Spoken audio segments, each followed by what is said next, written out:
Buongiorno a tutti, oggi andiamo a fare un video un po' diverso dal solito, tratteremo di avicoltura, un'altra mia grande passione.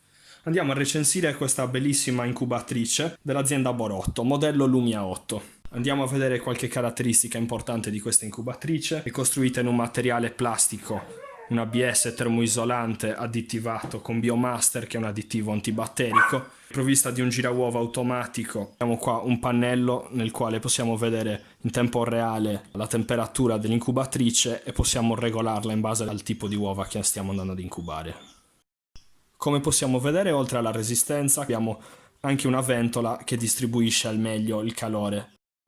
Ora l'incubatrice si presenta sporca poiché abbiamo appena terminato un'incubata. Ora vi farò vedere come pulirla. Per prima cosa andiamo a buttare via i residui di uovo. Togliamo i tappini rossi e togliamo la griglia di schiusa che adesso andremo a lavare.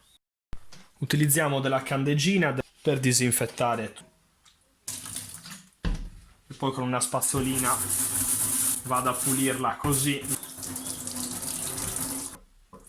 Aggiungiamo un po' d'acqua, andiamo a rimuovere meccanicamente e andiamo anche a risciacquare.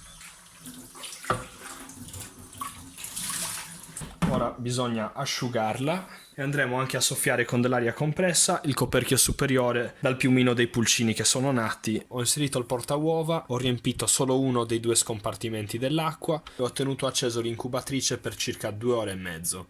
La temperatura corretta di incubazione per le uova di gallina è di 37,7 gradi centigradi.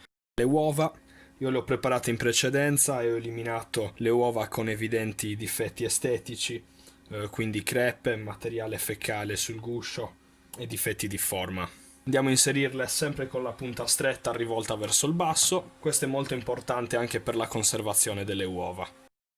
Non dimenticatevi di attaccare il girauova. Oggi è l'8° giorno e andremo a fare la speratura delle uova, cioè andremo a verificare la fecondità delle uova.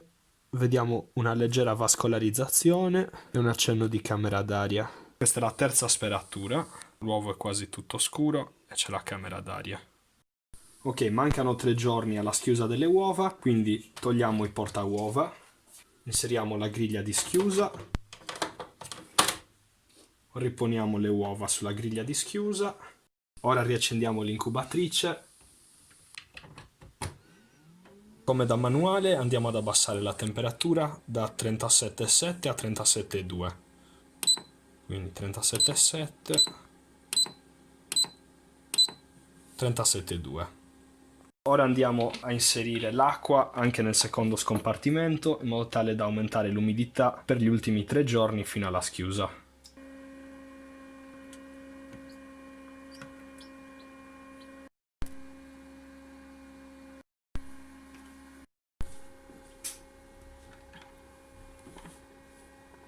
Ecco, questo è un pulcinotto di Peppoi, che è una razza tipica veneta, è frutto dell'incubata che abbiamo fatto a settembre, che è andata molto bene, si sono schiuse 7 uova su 8.